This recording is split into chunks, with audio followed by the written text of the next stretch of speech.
ঈদ মুবারক। ঈদ মুবারক। এবারের ঈদে প্রেক্ষাগৃহে মুক্তি পাচ্ছে প্রিয়তমা। ইতোমধ্যে আপনারা প্রিয়তমা ছবির লুক, টিজার, গান দারুণভাবে গ্রহণ করেছেন এবং আপনাদের ভালোবাসার জন্য প্রিয়তমার সব কিছু এখন সোশ্যাল মিডিয়াতে ট্রেন্ডিংয়ে আছে। আমার অগণিত সহকর্মীরা যারা প্রিয়তমাকে সাপোর্ট দিয়েছে, যা দেখে আমি আরো ভালো কাজ করার অনুপ্রেরণা পেয়েছি। দেশে বিদেশে অবস্থানরত সমস্ত বাংলাদেশিরা, বাঙালিরা এবং আমার ভালোবাসার সমস্ত সাকিবিয়ানরা তাদের নিঃস্বার্থ ভালোবাসা দিয়ে আমাকে আগলে রেখেছে।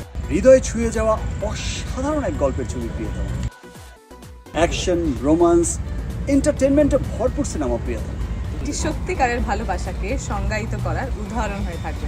আপনারা সবাই আমার ভালোবাসার মানুষ, তাই আপনাদের সকলকে এবারের ঈদে সিনেমা হলে গিয়ে প্রিয়তমা দেখার আমন্ত্রণ জানাচ্ছি। আর সঙ্গে করে নিয়ে যান আপনার পরিবার, পরিজন, বন্ধু বান্ধব, আত্মীয় স্বজন এবং আপনার প্রিয়তমা।